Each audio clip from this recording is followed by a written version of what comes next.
नमस्कार दर्शकवृन्द, सगरमाथा टेलिभिजनको एसटिभी च्याटमा म यहाँहरूलाई हार्दिक स्वागत गर्दछु। जीवराम भण्डारी। आज यहाँहरू सामुन्ने उपस्थित हुनुहुन्छ बालकृष्ण नेउपाने। उहाँ वरिष्ठ अधिवक्ता हुनुहुन्छ, उहाँ अभियन्ता पनि हुनुहुन्छ। नेपालका लागि नेपाली यस्तो अभियान पनि उहाँहरू चलाइरहनु भएको छ। संसदमा यतिखेर एउटा बहसको छलफलको विषय आम नेपाली जनमा छँदैछ। नागरिकता विधेयक संसदमा त्यो यतिकै रहेको छ। नागरिकता विधेयक विचाराधीन अवस्थामा संसदमा छ। गृह मन्त्रालयले त्यसै बेला एउटा परिपत्र सम्पूर्ण प्रमुख जिल्ला अधिकारी 77 जिल्लाकै प्रमुख जिल्ला अधिकारीहरूलाई परिपत्र जारी गर्यो। गृह मन्त्रालयले के भनेर जारी गर्यो भने जन्मका आधारमा नागरिकता प्राप्त गरेका सन्ततिहरूलाई उनका दर सन्तानलाई वंशजका आधारमा नागरिकता दिनु भनेर गृहले त्यस्तो परिपत्र जारी गर्यो। फलत बालकृष्ण नेउपानेले रिट दायर गर्नुभयो। यो विषय संसदमा विचाराधीन छ, विधेयकको रूपमा त्यो प्रस्तुत भएको छ, छलफल भएको छैन, पास भएको छैन। यसरी आत्तिएर गृहले यो काम नगरोस् है, संसदबाट पास नहुन्जेलसम्म, अनुमोदन नहुन्जेलसम्म यो कार्यान्वयन नहोस् है भनेर उहाँले रिट दायर गर्नु। फलत सर्वोच्च अदालतले प्रारम्भमा एउटा अन्तरिम आदेश जारी के गर्यो भने तत्काल कार्यान्वयन नगर्नु, नगराउनु भनेर अन्तरिम आदेश जारी गर्यो। तर 2000 विक्रम सम्वत 2076 साल वैशाख 3 गते डिभिजन बेन्चले अर्को आदेश निर्णय जारी गर्यो। के भन्यो भने आदेशमा जे जसरी गर्न खोजेको छ गृहले त्यसलाई कार्यान्वयन गर्नु गराउनु। अर्थात् अब जन्मका आधारमा नागरिकता प्राप्त गरेकाहरूका सन्तानले वंशजका आधारमा नागरिकता प्राप्त गर्ने त्यो बाटो खोलिदियो। भलै संसदमा अझै त्यो विचाराधीन अवस्था छ। सर्वोच्चको यो आदेश आयो। त सर्वोच्चको यो आदेश आएपछि के हुन्छ त नेपाललाई? तीन खाले नागरिकता, एउटा जन्मका आधारमा प्राप्त गर्ने नागरिकता, अर्को अंगीकृत नागरिकता हुन्छ जो नेपाली हुँदै होइनन्, गैर नेपाली हुन्, तेस्रो वंशजको आधारमा। यो तीन खाले नागरिकताको जो प्रावधान नेपालमा छ, यसबाट नेपाललाई के घाटा हुन्छ त? आखिर मानवीय कारणले मान्छेलाई नागरिकता दिँदा के घाटा हुने ठान्नुभयो तपाईले? यो विषय पनि म आज बालकृष्ण नेउपानेसँग उठान गर्नेछु। त्यस्तै अभियन्ता पनि हुनुहुन्छ उहाँ, नेपालका लागि नेपाली। यो अभियानका बारेमा पनि म उहाँसँग कुराकानी गर्नेछु। यससँग जोडिएका समसामयिक नेपालको राष्ट्रिय राजनीतिक घटनाक्रम, अन्तर्राष्ट्रिय घटनासँग जोडिएका कतिपय विषयलाई पनि उठान गर्नेछु। सर्वप्रथम म उहाँलाई स्वागत गर्छु। स्वागत छ यहाँलाई। नमस्कार। अब म कसरी सुरु गरौँ भने नागरिकता विधेयक छँदैछ। तपाईले जति भगीरथ प्रयत्न गर्नु भए पनि काम लागेन, किनभने सर्वोच्च अदालतले अब आदेश जारी गरिदियो। जन्मका आधारमा पाएका यी सारा दर सन्तानलाई अब वंशजका आधारमा दिनु भनेर भन्यो। यही खालको हिसाब किताब हेर्दा एउटा हिसाब हामी निकाल्न सकौँला। तपाईको प्रयास सफल भएन। तर तपाईँ फेरि नाम चाहिँ के दिनुभएको रहेछ भने हो चाहिँ तपाईँ सिनियर एडभोकेट, अभियन्ता, नेपालका लागि नेपाली। यो भने चाहिँ के बताइदिनुहोस् त? मैले यहीबाट सुरु गरेँ, त्यसपछि त्यो विषय उठान गर्छु। यो नागरिकता विधेयक संसदमा छ, जनताको सरकार, जनमत, यी सब विषय उठान गर्छु कृपया। अब यो नेपालका लागि नेपाली चाहिँ यो किन राखियो र यसमा किन काम हुँदैछ? अहिलेसम्म नेपाली अरूका लागि प्रयोग भए, ब्रिटिस लाहुरेमा प्रयोग भए, भारतीय सेनामा प्रयोग गरे। हाम्रा नेताहरू नेपालका लागि, नेपाली जनताका लागि उन्नति गर्छु, गरिबी उन्मूलन गर्छु, राष्ट्रियताको संरक्षण गर्छु भनेर सत्तामा आए। तर ती पनि अरूका लागि प्रयोग भए। सत्तामा आए, विदेशीलाई नागरिकता बाँडे, सत्तामा आए, नेपालको जलस्रोत विदेशीलाई दिए। त्यसपछि हामी अब के भन्न थाल्यौँ भने अब एकचोटि फेरि नेपालीले नेपालका लागि लड्नु पर्यो है। अहिलेसम्म तपाईँहरू जति लड्नुभयो विदेशीले फाइदा खायो। यी नेता त नेपालीका होइन रहेछन्, विदेशीका रहेछन्। अब नेपाली जनताले नेपालभित्रै नेपालीका लागि लड्नु पर्यो। भन्न जनतालाई सचेत गराउनका लागि यो अभियान चलायौँ। यो अभियानका 151 वटा माग हामीले प्रधानमन्त्री कार्यालयमा दर्ता गरेका छौँ। त्यसमध्ये हाम्रा मेजर कुरा म 7-8 वटा तपाईँलाई भन्छु। कृपया। एउटा के भनेको छु भने नेपाललाई भ्रष्टाचारले समाप्त पारो। पञ्चायत कालमा पनि भ्रष्टाचार भयो, पञ्चले भ्रष्टाचार गरे भनेर काङ्ग्रेस र कम्युनिस्ट बहुदलवालाले हामी सब कारबाही गर्छौँ भने जनताले समर्थन गरे, जुलुस लगाइदिए, भोट हालिदिए, सत्तामा पुऱ्याए, त्योभन्दा भ्रष्टाचारको सङ्ख्या बढो, मूल्य बढो। त्यसपछि यो 47 साल पछाडिका कुरामा माओवादीले के गर्यो भने संसदवादी दलले भ्रष्टाचार गरे भनेर उनले गर्यो, ल माओवादीलाई भोट हालिदियो भने त यिनीहरूलाई कारबाही गर्ने रहेछन् भनेर जनताले भोट हालिदिए, आन्दोलन गरिदिए, सत्तामा ल्याइदिए। तर त्योभन्दा बढी भ्रष्टाचार गर्यो, भ्रष्टाचारको ग्राफ बढ्दै आयो। हामीहरूले के गर्यौँ भने यो रोगलाई नेपालले समाप्त नगर्ने हो भने नेपाल सिद्धिन्छ। यसको एउटै औषधि के छ भने पञ्चायत कालदेखि हालसम्मका राजनीतिज्ञ र उच्च ओहदाका मान्छेको एकचोटि सम्पत्ति छानबिन गरौँ, पञ्चायत कालदेखि नै। र हाम्रो अनुमान के छ भने 10 वर्षको बजेट निस्किन्छ यसरी छानबिन गर्दा। पञ्चायत काल पनि हेरौँ, बहुदल काल पनि हेरौँ, 47 सालको काल पनि हेरौँ, त्यसपछि 62-63 सालको काल पनि हेरौँ। र नेपालमा कस्तो भयो भने जनताका लागि भन्ने तर आफू पैसा कमाउने, देशका लागि भन्ने विदेशीका लागि काम गर्ने। त्यसैले हामीहरूले यो एउटा माग मान्यौँ। दोस्रो के भन्यौँ भने राष्ट्रियता कमजोर भयो। अहिले बारम्बार जो जति सरकार आउँछन् भन्नुहोस् न, माओवादी सुरुङ युद्धबाट उनले राष्ट्रियताको कुरो गरौँ, जनताले माओवादीलाई राष्ट्रवादी भन्थे, खड्गौलीलाई पनि राष्ट्रवादी भन्थे। त्यही राष्ट्रवादी भनेका कारणले त्यतिखेर कम्युनिस्टहरूलाई भोट दिए जनताले। अहिले आउँदा प्रचण्डजी सुरुङ युद्धबाट लडेर सोनिया गान्धीको टोयलेटको पालबाट निस्किनुभयो। अब उहाँले के गर्नुभयो दुनियाँलाई थाहा छ। खड्गवली ब्लकेटबाट राष्ट्रवादी हुनुभयो, अहिले उहाँको राष्ट्रवादी छवि देखियो। यही नागरिकताभन्दा केही 4 दिन अगाडि भारतका परराष्ट्र सचिव आउनुभयो। परराष्ट्र सचिव आएका कारणले यो जम्मै काम भयो। त्यसैले राष्ट्रियता खतरामा पर्छ है। अब नेपाल अब चाँडोभन्दा चाँडो कि फिजी हुँदैछ कि सिक्किम हुँदैछ। अब प्रश्न गर्नु होला फिजी र सिक्किम कसरी हुन्छ। फिजीमा पनि के हो भने विदेशी मूलका मान्छे त्यहाँ उखु खेती गर्न गएका थिए। हाम्रो जस्तै सरकार रहेछ, नागरिकता सजिलै दिने, सजिलै नागरिकता दियो। केही वर्ष पछाडि त त्यो देशका मान्छे अल्पमतमा परे, महेन्द्र चौधरी खालका मान्छे सरकारमा पाए। हाम्रो देशमा पनि त्यो अवस्था आउँदैछ। र नेपालमा 47 सालको परिवर्तनपछि हरेक सरकारको पहिलो काम चाहिँ के हुन्छ भने नागरिकता बाँड्ने। यो कृष्णप्रसाद भट्टराई, त्यसपछि गिरिजाप्रसाद कोइराला, त्यसपछि लोकेन्द्र बहादुर चन्द, वामदेव गौतम लगायत हरेक सरकारको पहिलो काम चाहिँ नागरिकता बाँड्नु हुन्छ। यसको पछाडिको कारण के हो? यसको पछाडिको कारण के हो भने 12 बुँदे दिल्ली सम्झौता। हिजो माओवादीले नेपाली सपुत 17,000 नेपाली मार्नलाई हतियार त ल्यायो, त्यो हतियार त सरकारलाई बुझाएन। त्यही हतियारको ज्याला वा नागरिकता बाँडेर नागरिकताबाट तिर्नु हुँदैछ।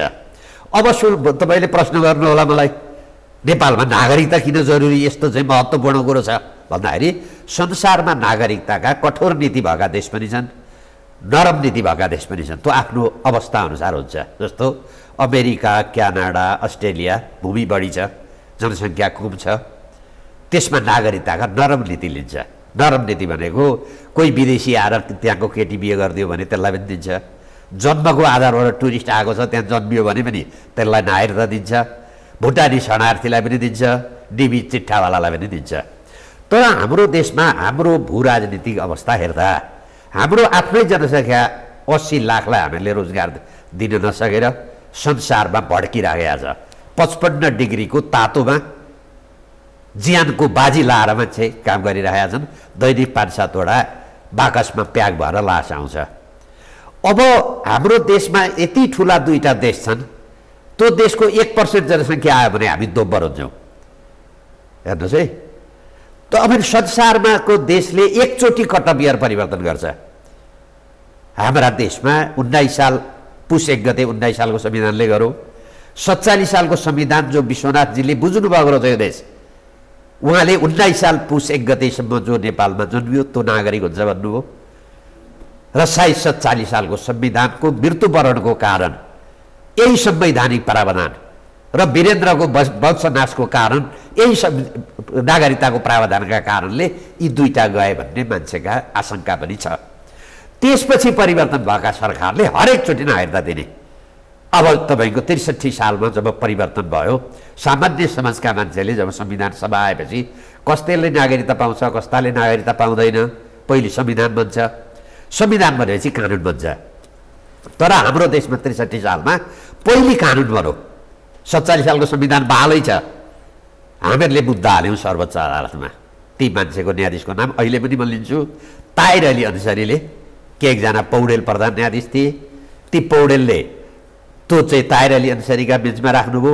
47 सालको संविधानको विपरीत नागरिकता ऐन आउँदा रिट निवेदन खारिज गर्नुभयो। भोलि इतिहासले मूल्याङ्कन गर्ला। त्यसपछि 46 साल चैत 23 गतेसम्म नेपालमा जन्मेका भन्नेलाई नागरिकता हामीहरूले बाँड्यौँ। जब 46 साल चैत 23 गते बाँडेपछि फेरि 63 सालको संविधानमा त्यही लेखियो। अब 72 सालको संविधान आउँदा के भन्यो भने 72 साल असोज 2 गतेसम्म जो नेपालमा जन्मियो त्यो मान्छेलाई नागरिकता दिने भनियो। अब आशंका कतै छ भने हामीहरूले 62-63 सालमा लोकतन्त्र प्रजातन्त्रका नाममा 40 लाख विदेशीलाई नागरिकता बाँड्यौँ। अब अहिले यो गृह मन्त्रालयको निर्णय र यो सर्वोच्च अदालतको निर्णयले 40 लाख मान्छेका एकजनाका 3टा छोराछोरी भए भने 40 त्यहाँ 1,20,00,000 मान्छे गैर नागरिक हुँदैछन्। त्यो चाहिँ आफ्ना मात्रै। अब बाउ र आमाको यहाँ नागरिकता भएपछि उताका जति मान्छेले आए पनि भयो। तराईमा एउटा चलन छ, भारतकी केटी तपाईँको केटोलाई तपाईँ केटी दिनुहुन्छ भने ज्वाइँ भारतको केटो बनाउनुहुन्छ भने उसले 2टा शर्त राख्छ। एउटा के मलाई तिलक चाहिन्छ, दाइजो चाहिन्छ। होइन दाइजो दिन सक्दैन, मलाई नागरिकता दिलाइदेऊ।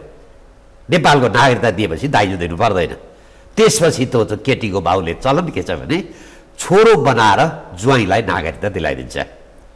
अहिले त्यो नेपालको तराईको 1.5-2 किलोमिटर भित्रका बाहिरका मान्छे त्यो पाउँछन् भन्ने, नागरिकता पाउँछ भन्ने आधार कसरी छ भने अहिले के बनाइदियो भने 3टा मान्छेले सिफारिस गरिदिए भने नागरिकता दिन्छ। यो प्रावधान, यो अहिलेको प्रावधानले, यो अहिलेको नागरिकता ऐन 2063 को प्रावधानले 63 सालमा जन्मको आधारमा 3 कि 5 जना मान्छेले यो यहाँ जन्मेको, यो नेपाली हो भनेर सिफारिस गरिदिए भने सर्जिमेन भन्छ। सर्जिमेन गरिदिए भने पाउँछ। र अहिले तपाईँको सहज बाटो बनायो। पटनाका मान्छे, सम्बन्धका मान्छेले नागरिकता ल्याएछन् अरे। अहिले जुन वीरगन्जमा अहिले चाहिँ भन्नुहोस् तपाईँको विराटनगरमा जो अहिले नागरिकताका लागि केही समय अगाडि जुन लाइन लागेको थियो, मेला लागेको थियो, ती मेलावाला मान्छे यहाँका थिएनन्। ती जम्मै पारीबाट आउँथे। यसमा म अलि स्पष्ट पारिदिन चाहेको, जो हाम्रो लाखौँ दर्शक हेरिरहनु भएको छ, यसको खण्डन गर्नेहरू के भन्छन् भने यस्तो कङ्गाल देश, यस्ता अयोग्य नेताहरू बसेको देश, यस्ता गलत प्रशासकहरूले राज्य चलाएको, जहाँ मानिस यस्तो गरिब छ, यस्तो अभावबाट गुज्रेको छ, उहाँ विदेशमा गएर 70-80 लाख मानिस विदेशमा काम गर्न बाध्य छ। यस्तो देशमा त्यत्रो सुविधा सम्पन्न देशका नागरिक, जहाँ उनीहरूको बडा हर हिसाबले सुविधा प्राप्त छ, यस्तो देशमा किन नागरिकता लिन्छ भन्ने ढङ्गले खण्डन गर्छन्। यो गलत हो, यो प्रोपोगेन्डा मात्रै हो, यसरी खण्डन गर्छन्। के छ भने धेरै राम्रा मान्छे आउँदैनन्, त्यो पक्का कुरो। भारतका अपराधिक ब्याकग्राउन्डका मान्छे आउँछन्। उता पनि नागरिकता छ, यता पनि नागरिकता छ। उता अपराध गर्छ, यता बस्छ, म नेपाली नागरिक भन्छ। र अर्को कुरो के रहेछ भने भारतबाट वैदेशिक रोजगारमा जान यति बढी कठिन छ, र विदेशमा पनि के हो भने भारतीयलाई बढी विश्वास गर्दा रहन्छन् रोजगार दिने दाताले पनि। नेपाली भयो भने चाहिँ अलिक बढी इमान्दार हुन्छ है, यो तथाभावी गर्दैन भनेर नेपाली भएर जान पाइयो भने चाहिँ उहाँ रोजगार गर्न पाइन्छ। अर्को तराईको र जुन भारततर्फको भनौँ न हाम्रो सिमाना जडिएको इलाकाको कस्तो कुरो रहेछ भने त्यहाँ 1 बिघा जग्गा बेच्यौँ भने हाम्रो करेन्सीको रेट अनुसार यहाँ आएर 1.5 बिघा जग्गा किन्न पाइँदो रहेछ। त्यहाँ 100 रुपियाँ भयो भने यहाँ 160 रुपियाँ हुन्छ। त्यहाँ तपाईँले 1 बिघा जग्गा बेच्नुभयो भने यहाँ 1.5 बिघा जग्गा किन्न पाइन्छ। र भारतमा 1 अरब 20 करोडसँग प्रतिस्पर्धा गर्नु र यहाँ 3 करोडसँग प्रतिस्पर्धा गर्नु, उदाहरण ल्याउन, भारतको सिक्किम अहिले जुन प्रान्त छ 1 जना सभासद छ, संसद छ, अहिले 1 जनाको चुनाव हुन्छ। र भोलि एकछिनलाई भन्नुहोस् न, यो अहिले जुन तराईवादीका मान्छे यो देश नरहे भने यी संसद सदस्य र जुन मुख्य चाहिँ मन्त्री भएका छन् नि, ती मुखियाको पनि लेभलमा छैनन्। ती मुखिया पनि हुन पाउँदैन त्यहाँ पुरा प्रधान पञ्च हुनु होइन, त्यहाँ चाहिँ पञ्चायत भन्ने छ। त्यहाँबाट चाहिँ तपाईँको पञ्चायतबाट चुनाव भएर आएको मान्छे यहाँ आएर संसद भएको छ। त्यसैले प्रतिस्पर्धा कम छ, या अवसर बढी छ, र नेपालीको के हो भने संसारमा ट्रेडमार्क राम्रो छ, र पूर्वका कारण विगतको त्यो अवसरका लागि नेपालमा आउँछ। र धेरै मान्छे अघि मैले भने दुई तर्फको नागरिकता र पासपोर्ट बोकेर त्यसले भारतलाई पनि नोक्सान भएको छ। भारतको अपराधी छ तर नेपालको पासपोर्ट बोकेर बस्छ। तपाईँले सुनसरीमा याद गर्नु होला, केही समय अगाडि भारतको अपराधी नेपालमा नागरिकता लिएर नेपालकी केटी बिहे गरेर सुनसरीमा बसेर छ। त्यो मान्छेलाई पछि पक्रेर लग्यो। र यो नागरिकताको खुला नीति गर्दा भारतलाई सजिलो छैन। उसका अपराधी उसमा अपराध गर्ने मान्छे नेपालमा आएर नेपाली भएर बसेको छ, र यो नियन्त्रण गर्दा भारतलाई पनि सजिलो हुन्छ, नेपाललाई। अब फेरि तपाईँले एउटा प्रश्न गर्नु होला, यसरी नागरिकता विदेशीले कसरी पाए त? यो देशमा बस्ने त नेपाली हुन्। तपाईँको 1950 को सन्धिको सुविधा लिएर नेपालमा भारतीय बस्न पाउँछ, रोजगार गर्न पाउँछ। त्यो जन्मैले परिवार नियोजन गरेर आएको छैन, बच्चा त जन्मिए। अब तिब्बतीय शरणार्थी पनि छ नेपालमा बस्यो, त्यसले बच्चा जन्मायो। भुटानी पनि छन्, बङ्गलादेशी पनि छन्, बर्मेली छन्, रोहिङ्ग्याको पनि छन्। अब 46 साल अथवा 72 साल असोज 2 गतेसम्म नेपालमा जन्मेको भनेपछि त्यो 1950 को सन्धिको सुविधा लिएर बसेको भारतीय, त्यो तिब्बतीय शरणार्थी, त्यो भुटानी शरणार्थी, त्यो बङ्गलादेशी शरणार्थीलाई तपाईँले सिधै नागरिकता दिनुभयो कि दिनु भएन? यसका लागि कोही बहस गर्न तयार छ, म त्यससित बहस गर्न तयार छु। तपाईँले सिधै विदेशीलाई नागरिकता दिनुहुँदैछ र बारम्बार कट अफ इयर चेन्ज गर्ने यति सानो देश सजिलो छ। हरेक परिवर्तन र हरेक नयाँ सरकार आउँछ, उसको पहिलो काम र पहिले त हामीहरूले अदालतबाट रोक्यौँ, अहिले त्यो अदालतबाट रोक्न हामी सक्न छोड्यौँ। के भएको रोक्न अदालत जाँदा यो पार्टी कार्यालय आयो कि अदालत आयो, अब हामीहरूलाई पनि भ्रम हुन थाल्यो, त्यहाँ पार्टीका नेता बस्न थाले। एउटा यो कारण। अब नेपालको अदालत काङ्गारू कोर्टमा परिवर्तन हुन थाल्यो। कार्यकर्तालाई ल्याएर न्यायाधीश बनाइदिने, अनि त्यो न्यायाधीशकामा अमुक इन्ट्रेस्टका मुद्दा हालिदिने। काङ्गारू कोर्ट भन्छ नि, बोकेको सरकारले बोकेको, काङ्गारूले त झोला बोकेर बच्चा बोक्छ। हिजो त्यति नेपालको हितमा यति अदालतले गर्न सक्ने यो अदालत अहिले किन यति यो अवस्था? आदि आन्दोलन त स्वतन्त्र न्यायपालिकै लागि भएको, सक्षम न्यायपालिकै लागि भएको। त्यो गर्ने मान्छेले के हो भने असल अधिकार त यहाँ रहेछ है, आफ्ना मान्छे लगाएर यहाँ हालिराख्नुपर्छ, अनि असलका बेलामा ठ्याक्क त्यहाँ पार्ने, अनि त्यो काम गराउने। अब नेपालको अदालतबाट न्यायको अपेक्षा गर्नु तपाईँ एउटा नीति कथा छ। नीति कथा कस्तो छ भने, जुन रुखमा साप बसेको छ टोड्कामा, चरा त्यो रुखमा बस्नु हुँदैन भन्छ। अनि जुन देशमा न्याय हुँदैन त्यो देशमा नागरिक पनि बस्नु हुँदैन भन्ने एउटा नीति कथा छ। अब नेपालमा न्याय हुन छोडो, एउटा मुद्दा एउटा मान्छेको 10 वर्ष अदालत झुल्याएका छन् मान्छे, पार्टीका कार्यकर्ता तमाम करप्सनको कुरा आएका छन्, कुनै कारवाही हुँदैन। र एकछिनमा भनौँ यो संरचनाबाट गलत रहेछ भन्ने जस्तो भन्नु न, तपाईँ साँचो जस्तो बनाउनुहुन्छ त्यो उत्पादन इट्टा त्यस्तै निस्किन्छ। जस्तो 47 सालबाट यो न्याय परिषदको साँचो बनायौँ हामीहरूले, त्यसबाट पहिलो पसेका मान्छे 2 जना, गोपाल पराजुली र दीपक राज जोशी। परिणाम के निस्क्यो? गोपाल पराजुली आफ्नो कार्यकाल पुरा गर्नुभन्दा अगाडि नै निस्किनु पर्यो। दीपक राज जोशी संवैधानिक परिषदले सिफारिस गर्दा गर्दै पनि संसदीय समितिले फेल गर्नु पर्यो भनेपछि यो साँचो गलत छ। 47 साल न्यायालयको बेइज्जत भएको छ अथवा न्यायिक निकाय उपर। अब अहिले त कस्तो भयो भने मान्छेलाई एक त कहाँ जागिर खान जाने, भन्सार जाने कि अदालत जाने भनेर सोध्यो भने विज्ञापन खुलेछ मानौँ एकछिनलाई भने, त्यो मान्छे अब भन्सार होइन अदालत भनेर पहिले चाहिँ भन्सारमा जागिर खानु दरखास्त हाल्नुभन्दा त्यो मान्छेले अदालतमा दरखास्त हाल्न अब अदालतले प्राथमिकता पाउन थाल्यो। खुल्ला इजलासमा न्यायाधीशले बेन्च असिस्टेन्टलाई उतै पर गएर पैसा लिएर आइज भनेर पैसा लिएर आउने मैले न्यायाधीशको आदेश बमोजिम। तर त्यो मान्छे थुनामा बस्नु पर्दैन।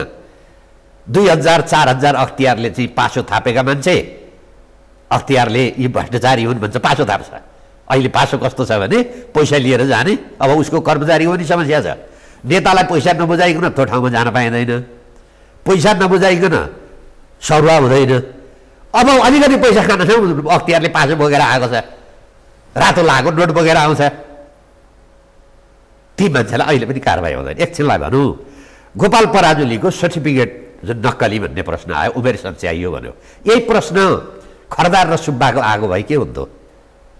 थुनिनु पर्थ्यो, तर उहाँलाई कारबाही हुँदैन। र भ्रष्टाचारको मुहान माथि हुन्छ, जबसम्म तपाईँले मुहान सफा गर्नुहुन्न भ्रष्टाचार सफा हुँदैन। त्यसैले हामीले अघि तपाईँले प्रसङ्गमा नेपालका लागि नेपाली अर्को पनि हामीले प्रश्न उठायौँ। 7वटा तपाईँहरूको 7वटा 151 छन् मुख्य मुख्य भन्नु। अर्को के भन्यो भने एकदम छोटकरीमा त्यसपछि म अरू विषय काम गर्न मलाई सहज हुन्छ। अब एउटा 80 लाख जुन एउटा जानेको बुझेको नेपाली, जागरुक नेपाली विदेशमा छ, त्यसलाई हामीले भोटिङ राइट दिउँ न। भोटिङ राइट त्यसले पठाएको पैसाले चाहिँ यो देशका राष्ट्रपति तपाईँको हेलिकप्टर किन्ने, यो देशका चाहिँ तपाईँ प्रधानमन्त्री र मन्त्री मगा गाडी चढ्ने, त्यसलाई भोटिङ राइट छैन, त्यसलाई भोटिङ राइट देऊ भन्यो। दोस्रो के भन्यो भने यो निर्वाचनमा निजामती कर्मचारी र सुरक्षा निकाय हाम्रो 3 लाख छ, त्यसलाई पनि भोटिङ राइट छैन। समानुपातिमा भोट हाल्न पनि दिँदैन। प्रत्यक्षमा भोट हाल्नलाई के भन्छ भने तिमी भोटमा घरमा तिम्रो भोटर लिस्ट छ, घरमा जाऊ भन्छ, तर त्यही दिन निर्वाचनमा खडाइदिन्छ। त्यो जागरुक नेपाली हो 3 लाख, जो निजामतीमा छ, सुरक्षा निकायमा छ, त्यो मान्छेलाई पनि हामीहरूले भोट हाल्न दिउँ न। अब अहिले कस्तो क्या आयो भने युवा जनशक्तिलाई विदेशमा पठाइदिने, बुढाबुढीलाई वृद्ध भत्ता दिएर पटापट भोट खाने, अझै बढाउने कुरो छ, अझ अहिले बढाउने कुरो छ। यो के भन्यो भने संसारमा त्यो प्रविधि आइसक्यो, एउटा फिङ्गर प्रिन्टबाट बुढी औँलाबाट भोट हुन्छ। संसारमा भोट हामीहरूले देखाएको छैन र भोट हाले दिन अड्डामा जाँदैछ, काम गर्दैछ, त्यहाँ गएर नेटबाट भोट हालिदिन्छ। त्यो प्रविधि किन नल्याउने? ती सुरक्षा निकायका मान्छे र ती निजामती कर्मचारीलाई किन नदिने? त्यो प्रश्न पनि हामीले उठायौँ। त्यसैले लगायतका कुरा के छन् भने धेरै थुप्रै कुरा छन्। अर्को के भन्यो भने नेपालमा माननीय र सम्माननीय किन भन्ने? यी त जनताका सेवक न हुन्, किन सम्माननीय भन्ने? सम्माननीय हटाऊ, प्रधानमन्त्री फलाना, मन्त्री फलाना, न्यायाधीश किन भन्ने? न्यायाधीश फलाना, किन माननीय संसद सदस्य? यी के सामन्त हुन्? यी त सेवक हुन् जनताका। प्रजातन्त्रमा त्यही भन्छ, जनता चाहिँ मालिक हुन्। अर्को पनि हामीहरूले भन्यो, नेपालमा बजेटको दुरुपयोग भयो, असारे बजेट। यो कोही पनि हटाउन चाहँदैन। असारे बजेट भनेको असारमा साउन 1 गतेबाट नयाँ आर्थिक वर्ष हतपत ल्याउने अनि हतपत ल्याएर खोला बगाइदियो भनेर खाइदिने। अब साउन मसान्तको आर्थिक वर्ष समाप्त भनौँ हामी, वैशाख 1 गते ल्याउँ।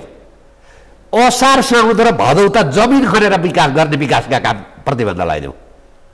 त्यो समयमा ठेक्का दिउँ, त्यसमा इस्टिमेट गरौँ, जो जमिन खनेर माथि आइसकेको स्ट्रक्चर छ बनाऊ। त्यतिखेर जमिन खन्ने काम बन्द गरिदियो भने ती जमिन खन्ने ती ठेकदारमा लागेका अथवा लेबरमा लागेका मान्छेले खेती गर्न जान्छ, कृषि उत्पादन बढ्छ, त्यो कसैको ध्यान छैन। त्यसै लगायत थुप्रो कुरा हामीहरूले भन्यौँ। अब हामी यो कुरा लिएर जनतामा जान्छौँ। तिम्रो प्रजातन्त्र पनि यहाँ रहेन, स्वतन्त्र न्यायपालिका पनि रहेन, भ्रष्टाचारीले देश समाप्त पारे हुँदै हुँदै पूर्व अर्थमन्त्री बालुवाटारको जग्गा दर्ता गरेर खान्छ। यो देशभन्दा ठुलो चाहिँ दुर्भाग्य। मानौ एउटा अहिलेका खड्गओली प्रधानमन्त्री 20 करोड रुपियाँ उसले औषधि उपचारमा खाएको छ। एउटा मान्छे तपाईँको एउटा जनता, नेपाली जनता चाहिँ सिटामोल खान नपाएर मर्ने को हुने?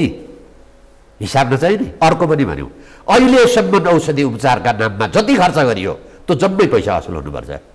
र आर्थिक सहायता भनेर दिन्छ नि, पार्टीका कार्यकर्तालाई वर्षै पछि बाँडिन्छ नि, अहिलेसम्म जति बाँडियो त्यो जम्मै असुल उपर गरौँ। र अर्को पनि भन्यौँ, गरिब छ नेपाल, नेपालीले खान पाएको छैन।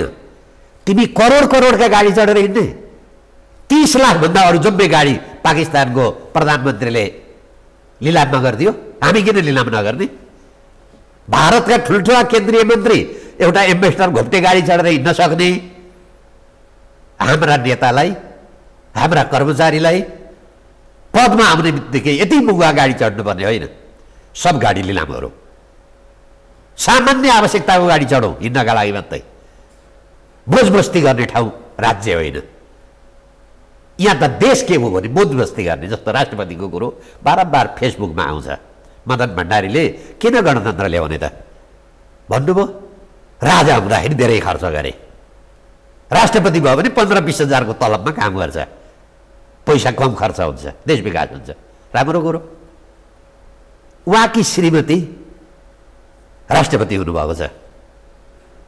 मदन भण्डारीले भरे बाउजीको खर्च छ उहाँको। उहाँलाई चित्त निवासले पुगेन, प्रहरी हेडक्वार्टर थप्नु पर्यो। उहाँलाई पुरानो हेलिकप्टर भएन, नयाँ हेलिकप्टर चाहियो।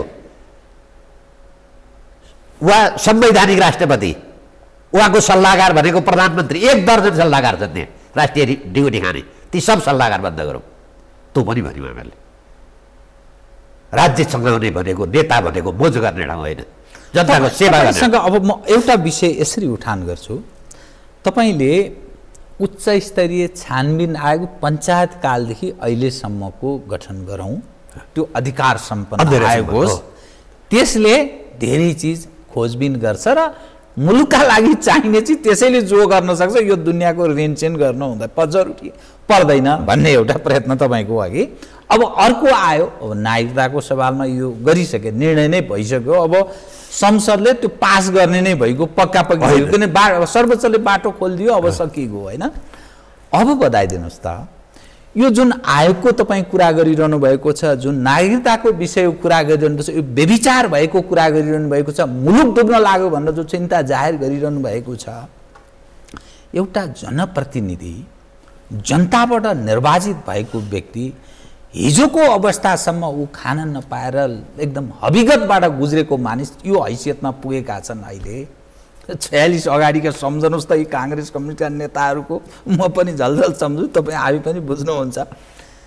त के चिजले गाइड गर्छ जसका कारण त्यो पदमा पुगेपछि यो अवस्थामा परिणत हुन्छ? अनि त्यो जनताबाट निर्वाचित देशका खातिर खिलाफमा, देशघाती काममा, जनघाती काममा कसरी लाग्छ? केले प्रेरित गर्छ? अब यो चाहिँ कस्तो प्रेरित गर्दो रहेछ भने नेपालमा राजनीति व्यवसाय भयो। जति मान्छेहरू राजनीतिमा छन् ती मान्छे के व्यवसाय गर्छ भने म राजनीति गर्छु। राजनीति व्यवसाय, व्यवसाय गरेपछि आर्थिक उपार्जनको लक्ष्य हुन्छ। अब हाम्रा नेतासँग देश लुट्ने र माग्ने बाहेक, अहिले भनौँ न तपाईँको ठुल्ठुला नेता जलनाथ, माधव नेपाल, खड्गप्रसाद ओली, शेरबहादुर देउपासँग आय आर्जन गर्ने एउटा स्किल छ, 5 पैसा आर्जन गर्ने छैन। अमेरिकाको राष्ट्रपति, उनी व्यापारी थिए, राष्ट्रपति भए अहिलेका राष्ट्रपति डोनाल्ड ट्रम्प। फेरि कार्यकाल सक्छन्, आफ्नो व्यापार गर्न जान्छन्। त्योभन्दा अगाडि ओबामा थिए, अहिले छोरी पढाउन पैसा पुगेन, उनी प्राइभेट कम्पनीमा जाहिर खान्छन्।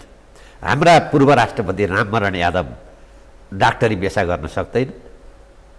यो के भयो भने राजनीति व्यवसाय भयो। पहिले राजनीतिलाई व्यवसायबाट निकाल्नुपर्छ, आर्जनको स्रोत बनाउनु भएन, राजनीति सेवामूलक हुनु। जनताले पनि त्यस प्रकृतिका मान्छे छान्नु पर्यो।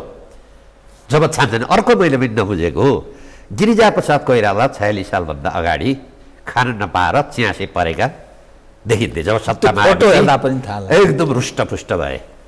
खड्गप्रसाद ओली अहिलेका उहाँ बिरामी हुनुहुन्छ, उहाँलाई रोग नलागोस् म पनि कामना गर्छु। तर प्रधानमन्त्री भएपछि उहाँको एकदम गाला राता, अब फेरि अहिले चाहिँ काला गाला एकदम चौकुसी परेको पुष्पकमल दाहालको हालत त्यस्तो भइसक्यो। के छ यो चाहिँ मैले पनि बुझ्न सकिरहेको छैन। यो पदका पछाडि के छ भन्दाखेरि हाम्रो यो संरचना छ। संरचना हरेकले पैसा पुर्याउँछन्, हरेकले जे हजुरी गर्छन्, विदेशी पनि आउँछन्, यहाँ आउँछन्। यो संरचनाका कारणले जबसम्म तपाईँ गन्तव्यमा पुग्नका लागि साधन राम्रो बनाउनुहुन्न, यो सिस्टमै त्यस्तो छ, केही नगरे पनि पैसा आउँछ। अस्ति तपाईँको कुनै एउटा पत्रिकामा म पढ्दै थिएँ, भैरवा भन्सारमा एउटा गाडी पास गर्दा 1500 लिन्छ अरे। कहाँ कहाँ जान्छ यो पैसा? प्रधानमन्त्रीसम्म पुग्छ। सिस्टम छ, एउटा सिस्टमबाट आउँछ। यो सिस्टमै कस्तो सेटिङ त्यसरी सेटिङ गरेको छ सिस्टम। जबसम्म यो सिस्टम राख्नुहुन्छ, यो संविधान राख्नुहुन्छ, यसले राष्ट्रियताको संरक्षण पनि गर्दैन, राष्ट्रियता समाप्त पार्छ। यसले भ्रष्टाचार नियन्त्रण पनि गर्दैन, संरचना नै भ्रष्टाचारका लागि बनाएको छ। माथिल्ला वडाका मान्छेले भ्रष्टाचार गर्न कुनै पनि रोकटोक छैन। केही समय पत्रिका आयो 14वटा प्रधान न्यायाधीशले गाडी बुझाएका छैनन्। त्यही न्यायाधीश हुन् एउटा मान्छेले कानुन उल्लङ्घन गर्यो भनेर सजाय गर्ने, तिनीहरूले लेखेका फैसलाले अहिले पनि मान्छे जेलमा होला। के हो त यो के हो भने मेहे नभएको दाई हो। मेहे नभएको दाई भए जसले लुट कान्छ लुट। पशुपति शर्माको अरू देशमा पाइँदैन, नेपालमै छ छुट। यथार्थ कुरो।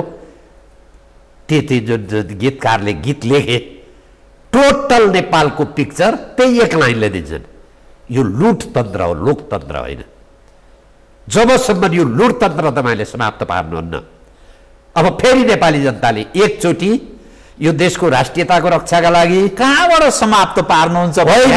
सिस्टममा प्रवेश गरिसक्यो, जनताबाट रिकगनाइज भइसके, संविधान जारी भइसक्यो, तल्लो तहदेखि माथिल्लोसम्म 3 सरकार बनिसके, गाउँ प्रदेश केन्द्र संगठनात्मक हिसाबले देशमा कि कम्युनिस्ट छन्, कि काङ्ग्रेस छन्, कि अलिअलि मधेसी उभन्ने छन्, कि कोही चाहिँ यसो तेल सेल हालिदिएका पश्चिममा कता कताका विभिन्न खालका अनुहारहरू छन्। कहाँबाट तपाईँलाई त्यो शक्ति प्राप्त हुन्छ? जनता छन्। एकछिनलाई भनौँ, यो नेपालका लागि नेपाली हामी काम गर्दैछौँ। देशभरिबाट युवा, यति ठुलो सङ्ख्याको युवा, हिजो माओवादीबाट निस्केको युवा, एमालेबाट निस्केको युवा, तराईवादीमा हामीसित सम्पर्क हुँदैछन्। हामीहरूले एउटा आन्दोलन घोषणा गरेका छौँ। आउँदो शनिबार 2 बजे रत्नपारमा यही विषयमा हामी सभा पनि गर्दैछौँ।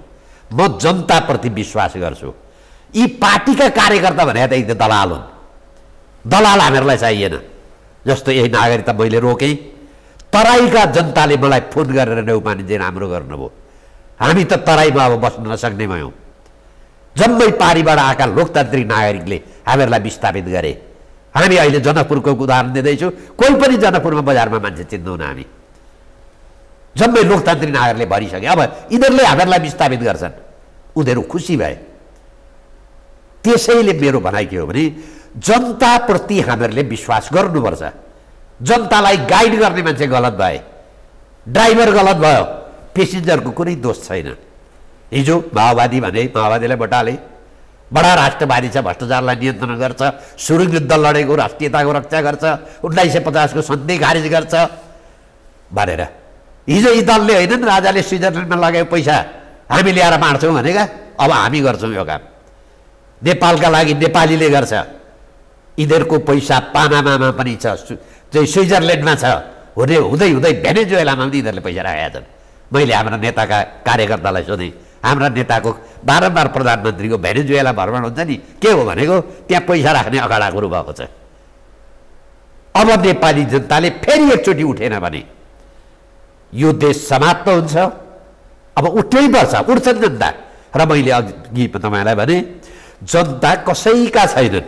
हिजो पञ्चायतमा यही देखिन्थ्यो नि, जम्मै पञ्चायतका सबै नेपाली पञ्चायत, सबै नेपाली पञ्चायत। 46 साल आयो सबै नेपाली काङ्ग्रेस, त्यसपछि फेरि कम्युनिस्ट आयो सबै नेपाली कम्युनिस्ट।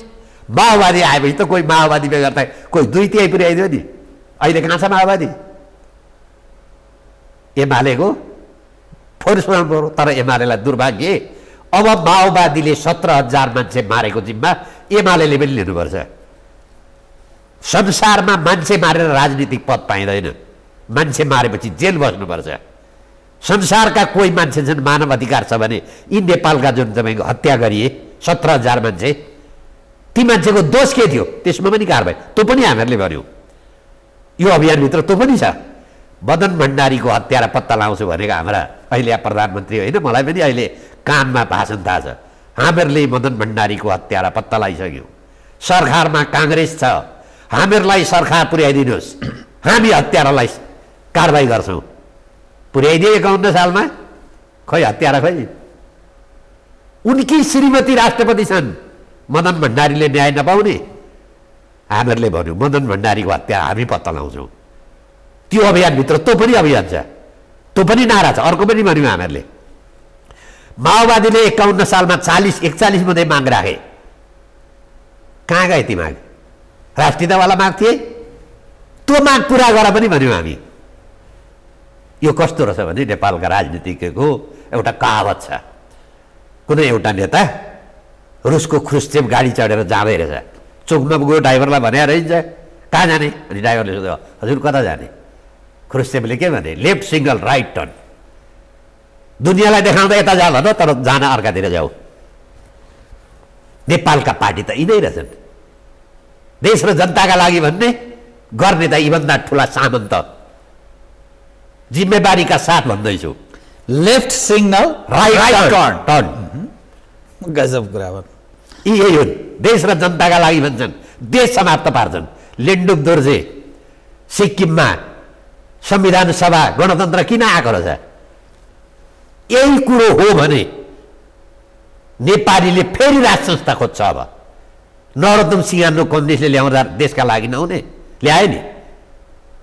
अब नरोत्तम सिंह नेपालीले खोज्नु पर्न सक्छ। अर्को सबभन्दा ठुलो दुर्भाग्य नेपाललाई हुँदैछ, नेपाल अफगानिस्तान बनाउँदैछ यो सरकारले। आधारमा के भन्नु होला? अफगानिस्तान भने के? रुस र अमेरिकाको द्वन्द्व हो। हामी चीन र अमेरिकाको द्वन्द्वमा फस्दैछौँ। एसिया पेसिफिक यो सरकारले केन्द्र नेपाललाई बनाउँदैछ। चीनलाई बेकुब बनाउनलाई चीनको 145वटा नाकामा विदेशीलाई उसले प्रतिबन्ध लगायो। चीन पनि सचेत छ, यतालाई अमेरिकन लाएर यहाँ पनि आउन दिने। चीनका नाकामा 145वटा ठाउँमा चाहिँ विदेशी जान प्रतिबन्ध लगायो केही समय अगाडि। नेपाल अब चीन र अमेरिकाको रणभूमि बन्दैछ। यसबाट हामी बच्यौँ भने अफगानिस्तान राजा रहका भए अकालमा अफगानीले ज्यान जोगाउनु मर्नु पर्थ्यो। के भयो? इराक के भयो? जहाँ जहाँ राजा थियो, जहाँ जहाँ राजा विदा गरियो, त्यो ठाउँ अशान्ति भयो, केही ठाउँमा त देशै गयो। हामी त्यो अवस्थामा अब जाँदैछौँ। अहिले सामाजिक सञ्जालमा हेर्नुहोस्, यो देश समाप्त हुने भए त मर्ता क्या नै गर्दा। त्यो अवस्था पनि आउन सक्छ है। अब म त्यसका लागि एउटा म सकारात्मक भन्छु। अस्तिको जुन पूर्व राजाको 1 गतेको सन्देश छ, सकारात्मक छ। म नेपालका र नेपालीका लागि साथमा छु। के भने आयो? संसारमा राजा विदा भएपछि कि मारिए कि विदेशी गए।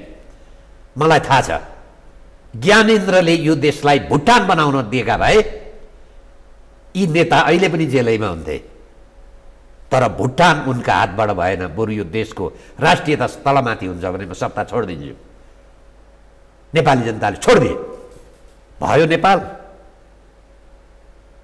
इतिहास त होला क्या, कसैले खोजिहर्ला। त्यसको कुनै छेउमा म पनि संलग्न होला, त्यो खोज्नु नपर्ने।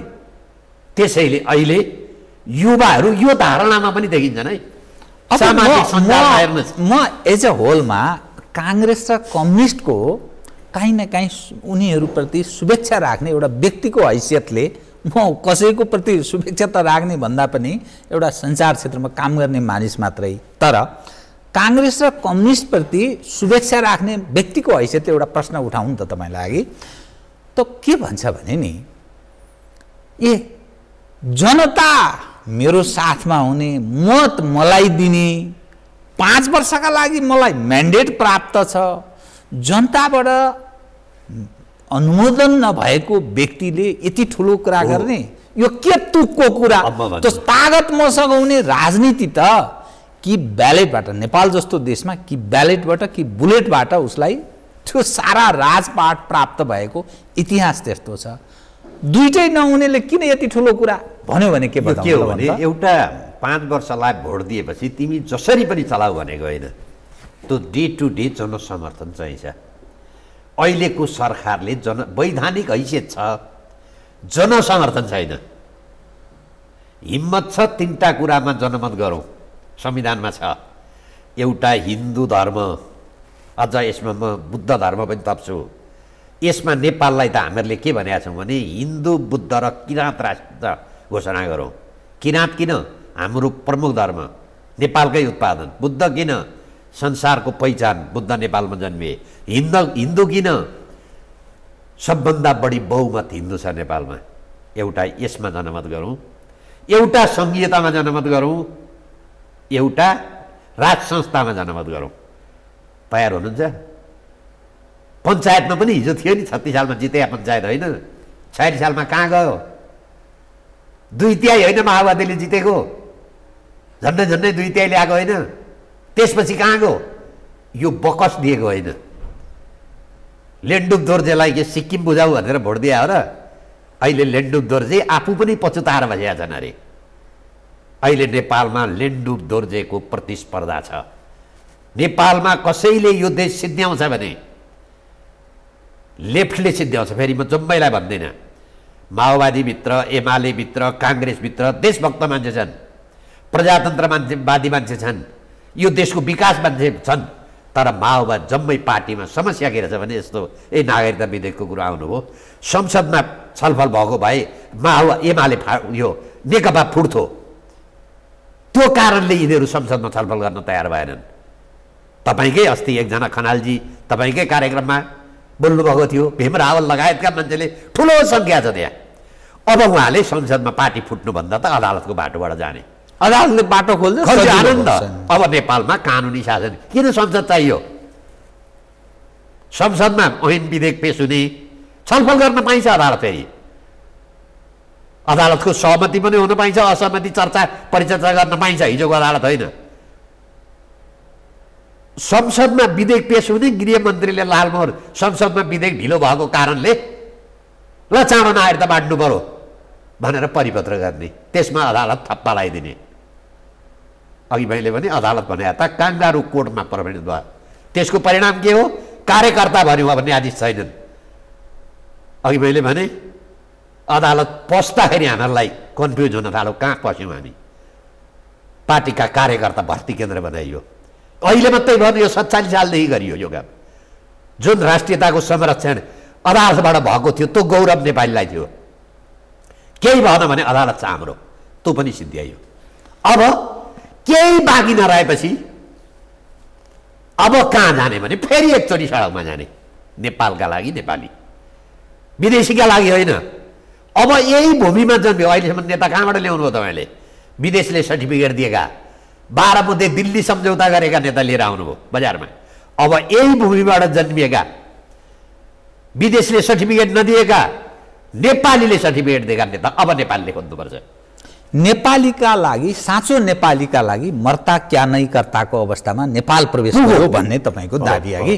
अब म कार्यक्रमको ठिक अन्त्यमा आएँ कि एउटा कुनै पनि युद्ध नीतिले के भन्दो रहेछ भने कुनै लुखुरे मानिसले अर्थात् कमजोर मानिसले, जसको केही छैन, त्यो मानिसले एउटा बहादुर हुन्छ नि, ठुलो एकदम त्यो बुस्तिग्रेलाई आइज तँसँग म लड्छु भनेर फुर्ती फार्ती गर्यो भने युद्ध नीतिले के भन्दो रहेछ भने त्यो बुस्तिग्रेले के सोच्नुपर्छ अरे भने यत्रो लुखुरे छ, मसँग लड्न सक्ने हैसियत त यसको छैन, तर यसरी ललकारिरहेछ यो चौबाटोमा उभिएर कि चाहिँ यसको मस्तिष्क ठिक छैन, दिमाग ठिक छैन, या यसको पछाडि कुनै तागत छ। यस बेला मैले यो जे बोल्छ बोलोस्, भोलि अप्ठ्यारो परेर बेला मात्रै ठोक्नुपर्छ, त्यसै बेला चाहिँ आक्रमण गर्नु हुँदैन, नत्र भुस्तिग्रे पनि सिद्धिन सक्छ भन्ने दृष्टिकोण बनाउनुपर्छ भन्दो रहेछ त्यो युद्ध नीतिमा।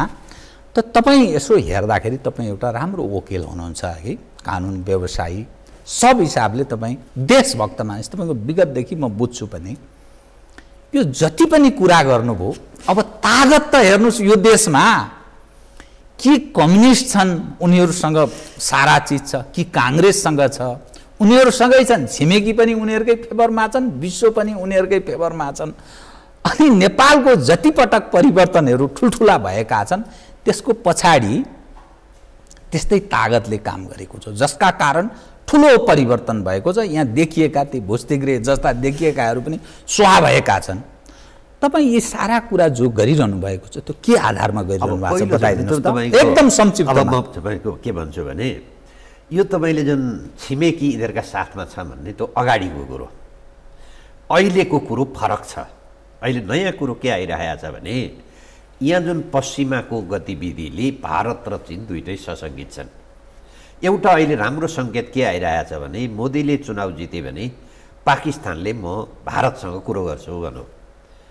अहिले अमेरिकाको प्रतिस्पर्धाको रूपमा दक्षिण एसिया भन्नुहोस् न, चीन, भारत, पाकिस्तान यी एक भयो भने नेपाल संसारको शक्तिशाली ठाउँ भनेको यो ठाउँ हुन्छ। यसमा नेपालको पनि संलग्नता हुनुपर्छ र नेपालले यी दुईटै देशलाई भन्नुहोस् न, यो भारत र चीनलाई एक बनाएर लान सक्ने हैसियत नेपालसँग छ र नेपालसँग यति बढी प्राकृतिक स्रोत छ। पानी भन्नुहोस् न, जस्तो मोदीले संसदमा आएर के भने नेपालको पानी म किनेर लान चाहन्छु। हाम्रा सरकारले प्रस्ताव दिए र जहाँसम्म यो कसका बलमा तैँले बोलिस् त, नेपाली जनताको बलमा। जनताप्रति मलाई पुरा विश्वास छ। जनताले यो चाहेका थिएनन् र हरेक 10 वर्षमा नेपाली जनताले परिवर्तन खोज्छन्। अब परिवर्तनको सङ्घारमा नेपाल पुग्यो। यसमा अन्तर्राष्ट्रिय परिस्थिति पनि फरक भएको छ। अन्तर्राष्ट्रिय परिस्थिति हिजो जस्तो छैन, अहिले अलग थलग परिस्थिति छ र यिनीहरूले राम्रो गरिदिया भए म आलोचक होइन, म पनि वकालतै गरिराखौँ, मलाई पनि राजनीतिमा जानुपर्ने बाध्यता थिएन। तर यो देश रह्यो भने मात्रै मेरा छोरा नाति वकिल हुन पाउँछन्, तपाईँका छोरा नाति पत्रकार हुन पाउँछन्।